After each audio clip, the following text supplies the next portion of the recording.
Good day and welcome to another week of A Week at the Plot. I have to say, if I was getting this plot as a newbie, I'd be pretty happy with it. The fact I've been working it myself for, 5 years now? Oh, what a shambles this year. But there we are. That's the way of the world and the way of this year. We had some rain last night, and of course that has meant that there's plenty of slugs out. Some really nice sort of luscious ones. There's a nice one there.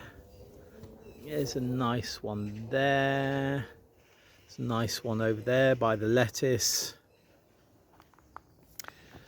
There are literally hundreds, which isn't surprising because the plot is not well kept this year. So, you know, it's there will be more slugs about because there's more places for them to hide and there's more vegetation for them that is decomposing that they can eat as a sort of happy meal. It's a bit like going to a all-you-can-eat buffet, really, for slugs, this type of plot.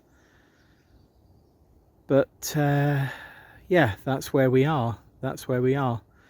A few little pretties are coming along, a few flowers. I think you might be able to see some sunflowers over there. Oh, and I'm also going to show you, and well, we'll go over there and look at the sunflowers because they are a pretty.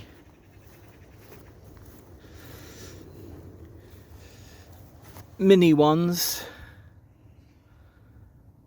There's been some sort of a bit larger, you can see those there, but it's just the mini ones coming now. But what I am sort of enjoying, because there's not a huge amount to... Oh, look. Slug, slug, slug, slug, slug.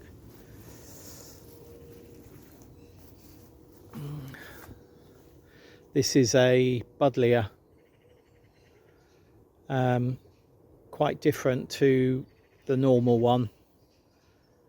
There is one like this that's a globe as well, but this is still got the sort of buddleia shape that we expect.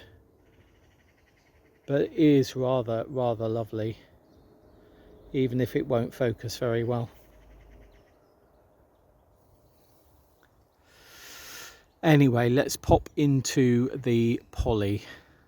We woke up to rain this morning. I think it was sort of pitter-pattering rather than heavy rain, but clearly it's been quite a substantial amount of rain has fallen because everything is so wet outside.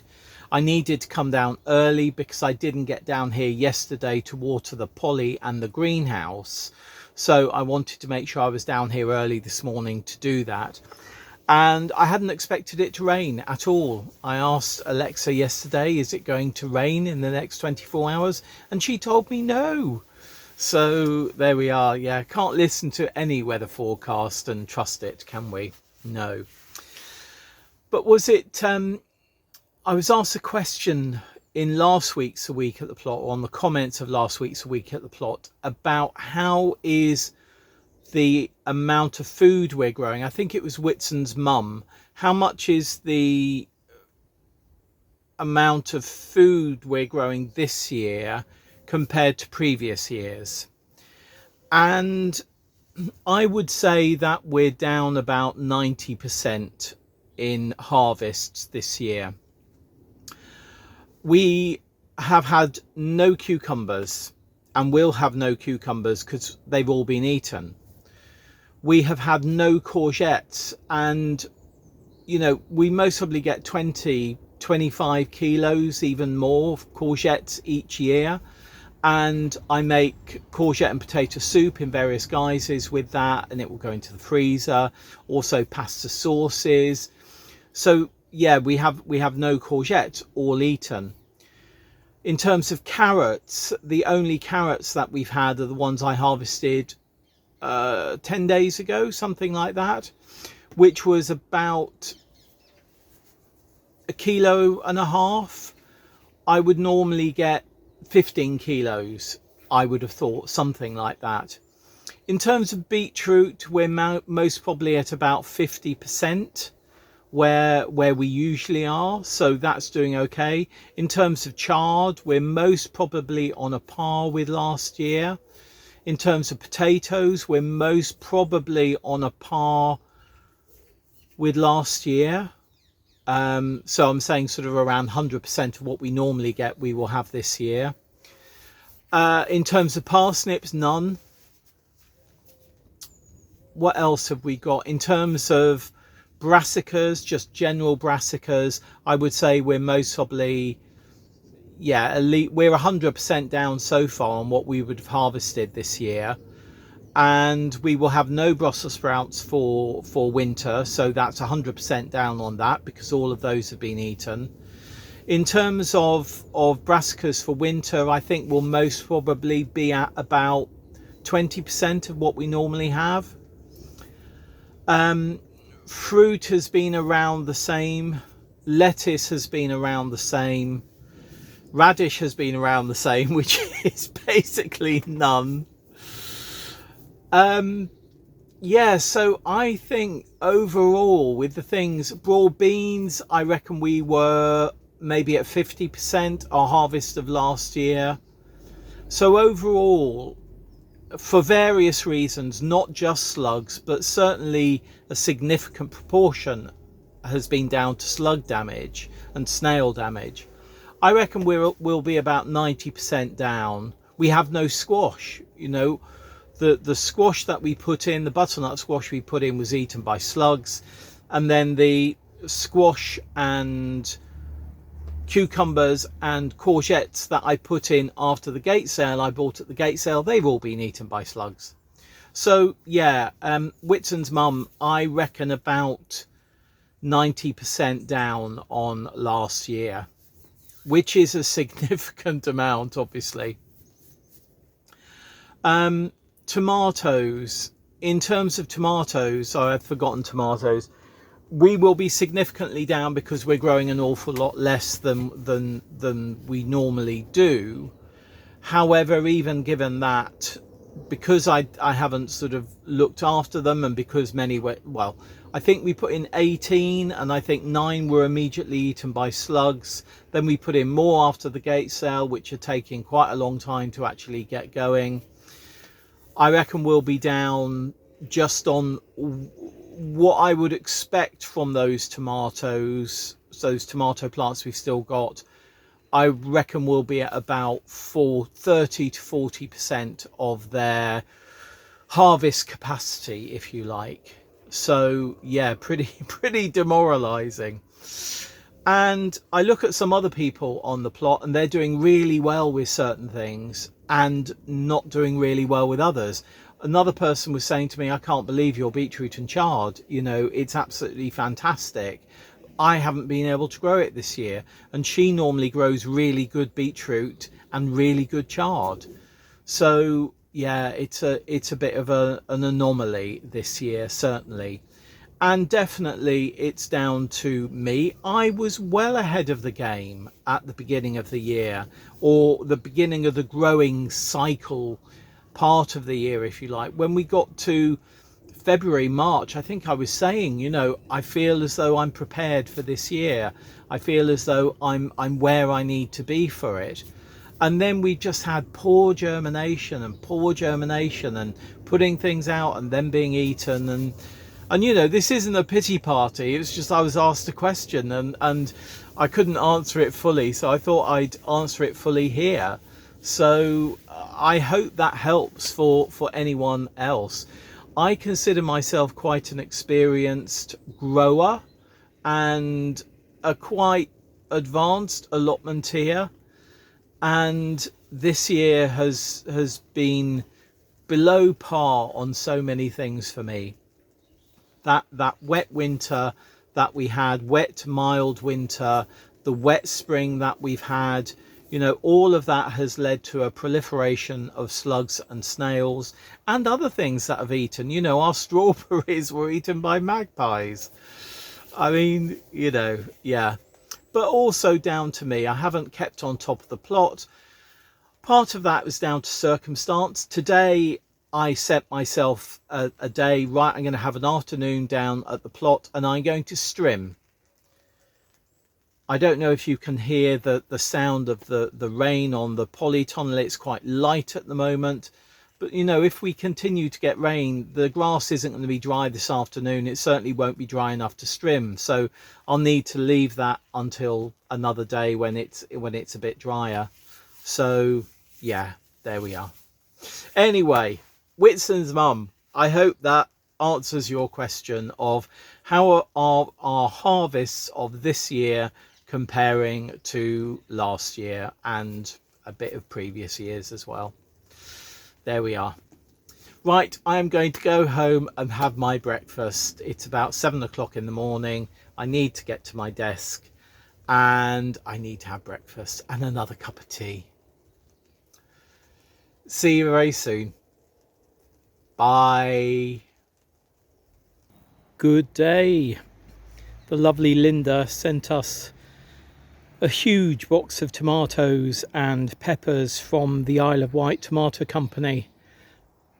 And yeah, I mean, they're not in there. This is a box that's been brought down to have the tape taken off and be used for composting or putting on top of beds to put compost on top of.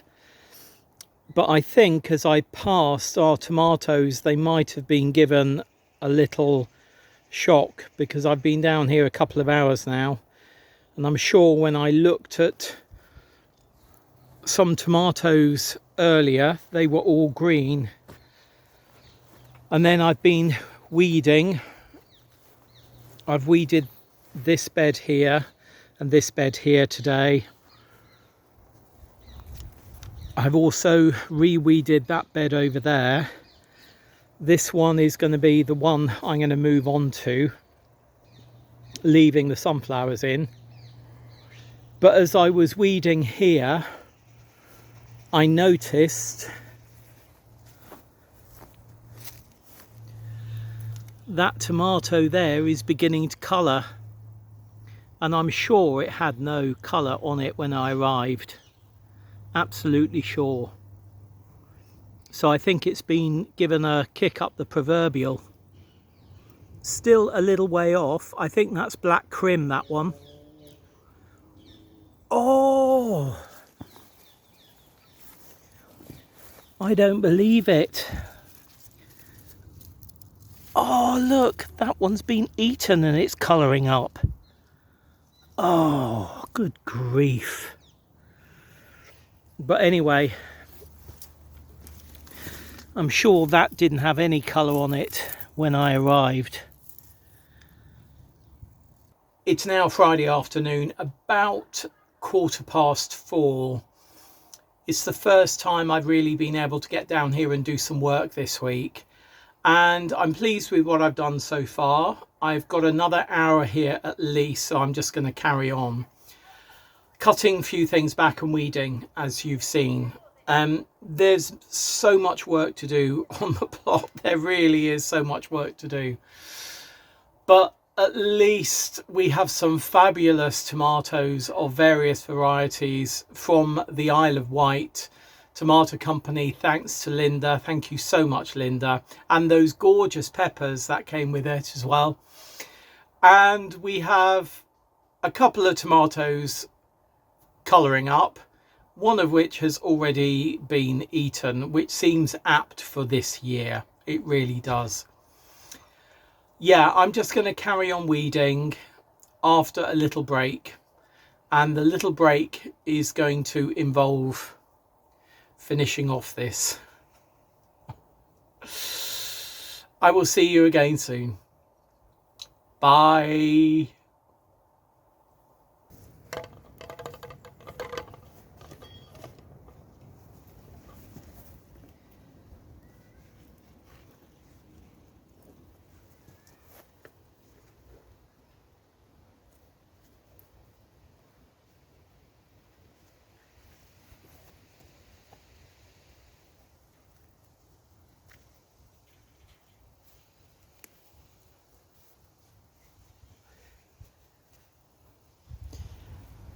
Good day.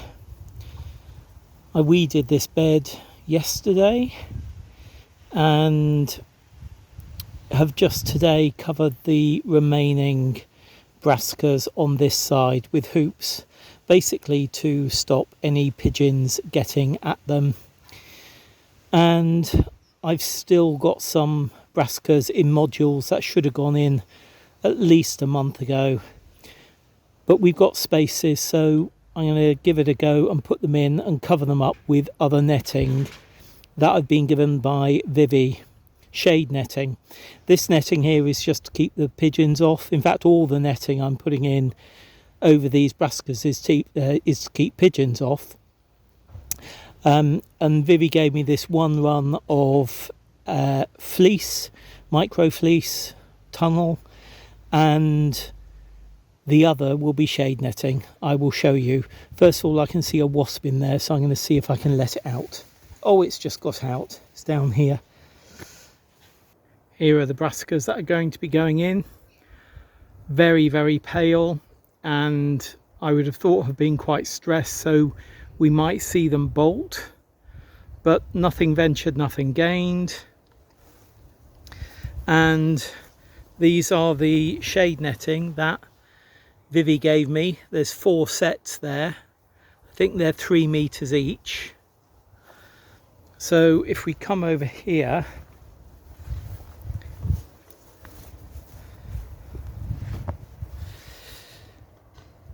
yeah, I think that's sort of 3 meters, I think that is.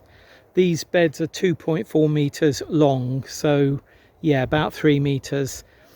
I think what I'm going to do is fill up this row down here and up there. I'm going to cut that marjoram back, and then I'm going to put a sort of double row, not a double row, but one lot of shade netting which will take me over here, and then another lot which will take me over here, and just fill up that row.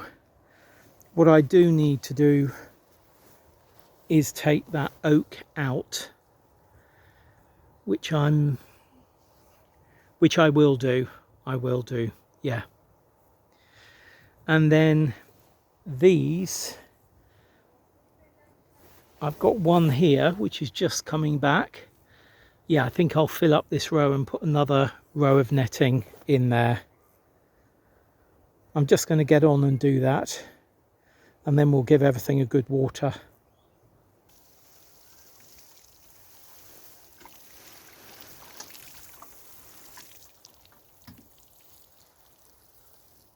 All now netted and watered. The white is EnviroMesh tunnels, and the green is shade netting tunnels. And these, as I say, gifted to us by the lovely Vivi Gregory of What Vivi Did Next.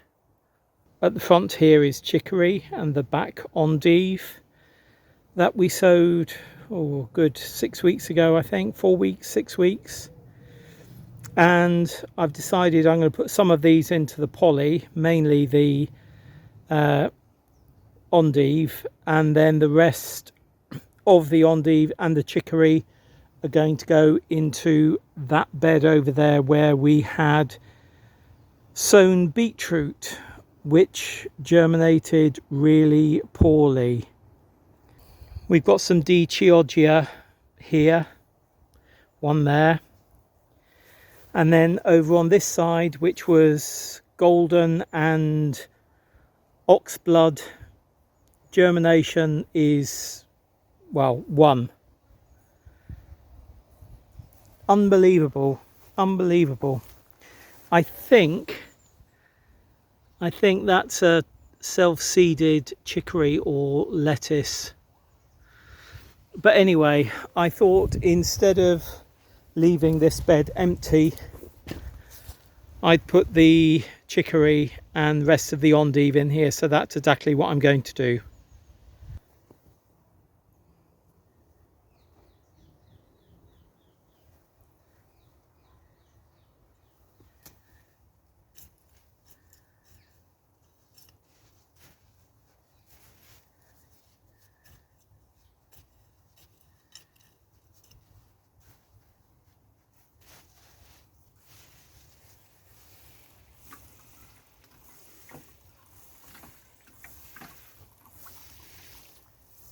it's fair to say it's rather warm out there. It's about 4:30 on Saturday afternoon.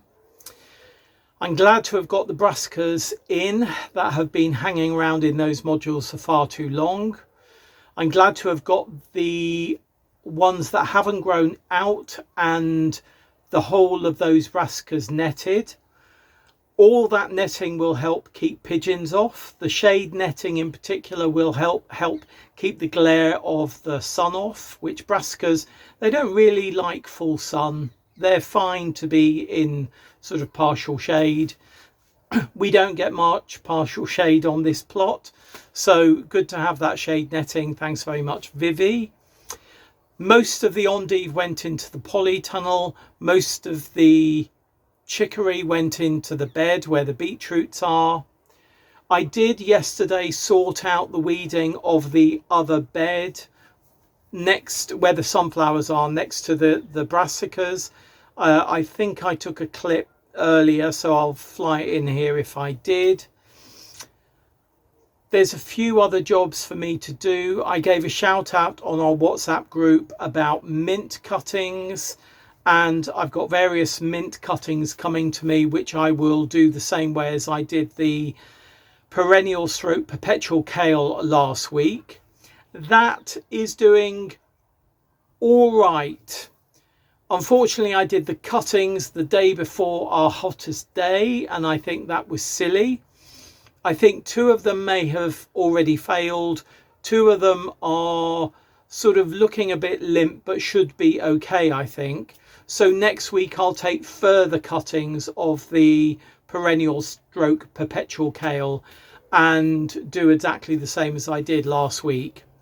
I mean, you know, sometimes you do things because you don't look ahead, and you know, if you're going to be pruning roses in the winter, you don't want to do it in sub-zero temperatures, you know, or when temperatures are really, really low. You want to do it in cold and cool temperatures, but not sub-zero, certainly.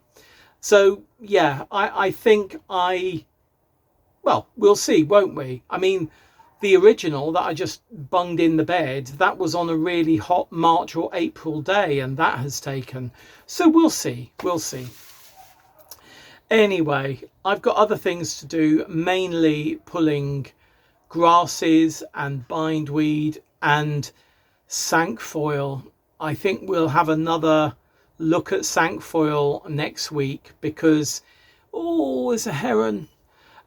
Because the cinquefoil is certainly taking hold on the paths at the end of the edge beds. It really is. And I'm not quite sure what I can do about it. It may just be a long manual process of pulling the tendrils out of the grass and trying to do as much damage control as possible, because I know those tendrils will just root. Anyway, I'm going to stop rambling. Rambling. I do need to water, so I'm going to be watering our beetroot and our chard, and in fact I'm going to give the brassicas and the chicory another water as well. Any questions, any comments, please do leave them down below. And if you're on Planet Vegetaria, I'll see you through the week for further sections of or segments of A Week at the Plot. If you watch on YouTube, then there'll be another upload in a week's time. I hope whatever you're doing in your garden, your growing space or your allotment, you are enjoying it. Yeah, we'll chat about having fun another week. See you very soon, and happy growing. Bye.